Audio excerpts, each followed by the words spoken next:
ರಾಜಾರೋಷವಾಗಿ ಮಾತಾಡ್ತಾರೆ, ರಾಜಾರೋಷವಾಗಿ ಓಡಾಡ್ತಾರೆ. ಇವತ್ತು ಅವ್ರಿಗೆ ಹಾಕೊಳ್ಳೋಕೆ ಒಳ್ಳೆ ಬಟ್ಟೆ ಇದೆ, ವಿದ್ಯೆ ಇದೆ, ಅವರಲ್ಲಿ ಒಂದು ಸಾಮಾಜಿಕವಾಗಿ ಅವ್ರು ಓಡಾಡ್ತಿದ್ದಾರೆ ಅಂತಂದರೆ ಅದಕ್ಕೆ ಮೂಲ ಕಾರಣ ಬಾಬಾ ಸಾಹೇಬ್ ಅಂಬೇಡ್ಕರ್ ಕೊಟ್ಟಂಥ ಸಂವಿಧಾನ. ಆ ಸಂವಿಧಾನ ಆಶಯಗಳನ್ನ ಹೊತ್ಕೊಂಡಿರೋದ್ರಿಂದ ಇವತ್ತು ನಾವು ಸುಭಿಕ್ಷವಾಗಿ ನಮ್ಮ ದೇಶದಲ್ಲಿ ನಾವು ಇದ್ದೀವಿ, ಸುರಕ್ಷಿತವಾಗೂ ಇದ್ದೀವಿ. ಸೊ ಇದನ್ನು ಕೊಟ್ಟಿರೋದು ಸಂವಿಧಾನ. ಆದರೆ ಸಂವಿಧಾನನ ಒಂದು ಸಮುದಾಯಕ್ಕೆ ಮೀಸಲಿಡೋದು, ಒಂದು ಸಮುದಾಯದವ್ರು ಬರೆದಿದ್ದಾರೋ ಅಂತ ಹೇಳ್ತಾರಲ್ಲ, ಅದು ಬಹಳ ದೊಡ್ಡ ನೋವಿನ ವಿಚಾರ. ಇವತ್ತಿಗೂ ನಮ್ಮ ದೇಶದಲ್ಲಿ ಸಂವಿಧಾನ ಬಂದು 75 ವರ್ಷಗಳು ಕಳೆದ್ರೂ ನಮ್ಮ ದೇಶದಲ್ಲಿ ಇನ್ನೂ ಜಾತಿ ವ್ಯವಸ್ಥೆ ಅನ್ನೋದಿದೆ. ಆ ನೋವು ಈ ದೇಶದಲ್ಲಿ ಎಲ್ರಿಗೂ ಇದೆ ಆ ನೋವು. ಬಟ್ ಪ್ರತಿಯೊಬ್ಬರನ್ನ ನೀವು ಮಾತಾಡಿಸಿ ನೋಡಿ, ನಮಗೆ ಆ ನೋವಿದೆ ಅಂತಾರೆ, ಅಂದರೆ ಆ ಸ್ಥಿತಿಯಿಂದ ಹೊರಗೆ ಬರೋಕ್ಕಾಗ್ತಿಲ್ಲ ಯಾರ ಕೈಲೂ. ಸೊ ಆ ನೋವಿದೆ. ಆದಷ್ಟು ಬೇಗ ಜನರೆಲ್ಲ ಎಚ್ಚೆತ್ಕೊಂಡು ನಾವು ಸಾಮಾನ್ಯ ಮನುಷ್ಯರು ಎಲ್ಲ ಹೇಗಿದ್ದಾರೆ ಆ ರೀತಿಯಲ್ಲೇ ನಾವೆಲ್ಲರೂ ಇರೋದು. ಮನುಷ್ಯ ಅಂದರೆ ಅದರಲ್ಲಿ ಗಂಡು ಹೆಣ್ಣು ಕೂಡ ಇಲ್ಲ, ಅವರು ಮನುಷ್ಯನೇ, ನಾವು ಮನುಷ್ಯನೇ. ಏನೋ ದೇಹದ ಆಕಾರ ಚೇಂಜ್ ಆಗಿರ್ಬೋದು ಹೊರತು ಬೇರೆ ಇನ್ನೇನೂ ಅಲ್ಲ. ಇರೋದು ಒಂದೇ ಮನುಷ್ಯ ಜೀವಿ ಅಷ್ಟೇ. ಅದರಲ್ಲಿ ಹೆಣ್ಣು ಗಂಡು ಅನ್ನೋ ತಾರತಮ್ಯನೂ ಇಲ್ಲ, ತ್ರಿಲಿಂಗ ಅನ್ನೋ ತಾರತಮ್ಯನೂ ಇರಬಾರ್ದು.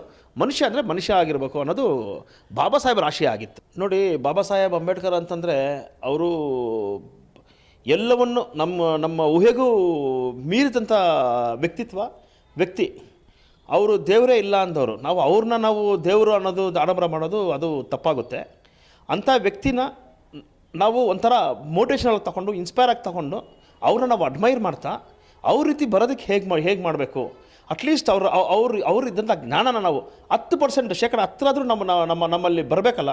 ಅದಕ್ಕೆ ನಾವು ಯಾವ ರೀತಿ ಪ್ರಯತ್ನ ಪಡಬೇಕು ಅನ್ನೋದನ್ನು ಜನ ಅರ್ಥೈಸ್ಕೊಂಡು ಅವ್ರ ಮಾರ್ಗದರ್ಶನದಲ್ಲಿ ಅವ್ರು ಕೊಟ್ಟಂಥ ನೀತಿ ನಿಯಮ ಏನು ಹೇಳಿದ್ದಾರೆ, ಸಂವಿಧಾನದ ಅಡಿಯಲ್ಲಿ ನಾವೆಲ್ಲರೂ ಸಂವಿಧಾನಾತ್ಮಕವಾಗಿ ನಾವು ಎಲ್ಲರೂ ಜಾತ್ಯತೀತವಾಗಿ, ಪಕ್ಷಾತೀತವಾಗಿ ನಮ್ಮ ಸಾರ್ವಭೌಮತ್ವನ ಕಾಪಾಡ್ಕೊಳ್ತಾ ಎಲ್ಲರೂ ಎಲ್ಲರಲ್ಲೂ ಭ್ರಾತೃತ್ವ ಭಾವನೆಯನ್ನು ಮೂಡಿಸ್ಕೊಳ್ತಾ ನಾವೇನಾದರೂ ಬದುಕಿದ್ದೀವಿ ಅಂತಂದರೆ ಬಾಬಾ ಸಾಹೇಬರು ಅಷ್ಟು ಅವ್ರ ತ್ಯಾಗ ಮಾಡಿ ತ್ಯಜಿಸಿ ಸಂವಿಧಾನ ಬರೆದು ಕೊಟ್ಟಿರೋದಕ್ಕೂ ನಾವು ಅವ್ರಿಗೆ ಕೃತಜ್ಞತೆ ಸಲ್ಲಿಸ್ದಂಗೆ ಆಗುತ್ತೆ.